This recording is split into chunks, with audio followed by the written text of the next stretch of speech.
मुख्यमंत्री नीतीश कुमार कई बार सियासी धोखे के शिकार हुए। कई बार उन्हें लगा कि उनकी पार्टी टूटने वाली है। पहला मौका था जब उन्होंने आरसीपी सिंह को पार्टी से बाहर निकाला।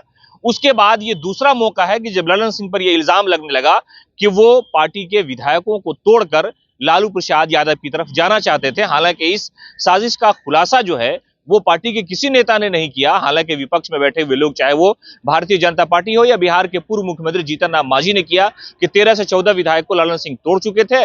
15वें से बातचीत चल रही थी, इसलिए मुख्यमंत्री नीतीश कुमार को इस बात की भनक लगी और भनक लगने के बाद सजा यह दी गई कि ललन सिंह को राष्ट्रीय अध्यक्ष के पद से हटा दिया गया। हालांकि ललन सिंह ने इन सारी बातों से इनकार किया और कहा कि भारतीय जनता पार्टी एजेंडा चलाती है और उसी एजेंडे के तहत खबरें दिखाई जाती है।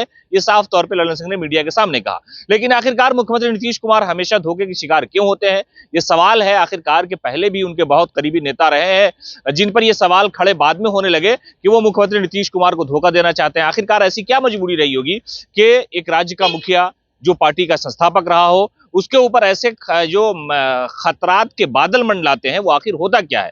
ललन सिंह के बारे में कहा जाता है कि वो मुख्यमंत्री नीतीश कुमार के साथ लगभग 35 से 40 सालों से सियासी कैरियर में उनके साथ चल रहे हैं। लगातार कई उतार चढ़ाव देखा, लेकिन हालात आखिरकार ऐसे क्यों आ गए कि ललन सिंह को राष्ट्रीय अध्यक्ष के पद से हटाना पड़ा और मुख्यमंत्री नीतीश कुमार ने ये पद खुद से स्वीकार कर लिया ताकि किसी तरह का कोई विवाद ना हो। हालांकि उनकी पार्टी में कई सारे ऐसे नेता थे जो दावेदार थे, लेकिन आखिर कुछ तो कुछ गड़बड़ी रही होगी कि ललन सिंह का जो उनकी मुद्दत थी 3 साल की, उससे पहले ही उन्हें हटाया गया। हालांकि तेजस्वी यादव और जो पार्टी के दूसरे नेता है गठबंधन में, वो उन्हें मुबारकबाद दे रहे हैं, कह रहे हैं कि उनके आने से मजबूती मिलेगी।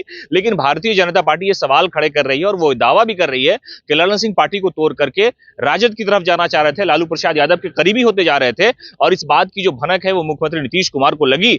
और सियासत में नीतीश कुमार से बड़ा कोई सियासतदान नहीं है, इसलिए कि चीजों को वो भांप लेते हैं और जो उनके खिलाफ जो साजिशें होती है उनको वो हमेशा से पहले से ही भांप करके अपना रास्ता अलग करते हैं, तरीका अलग अपनाते हैं। तो ऐसे हालात में जब सवाल ये उठा कि ललन सिंह हो सकता है कि पार्टी को तोड़ देंगे, तो मुख्यमंत्री नीतीश कुमार ने उनसे शिकायत किए बिना ही ये फैसला लिया। उनके पार्टी के नेताओं ने कहा कि राष्ट्रीय कार्यालय की जो मीटिंग थी उसमें सर्वसम्मति से मुख्यमंत्री नीतीश कुमार को ही पार्टी का राष्ट्रीय अध्यक्ष चुन लिया जाए। और इस मामले को लेकर के ललन सिंह और मुख्यमंत्री नीतीश कुमार ने कहा भी कि हम लोगों के बीच में कोई विवाद नहीं है। लेकिन आखिर सवाल तो ये उठ ही रहे थे कि वजह क्या बनी।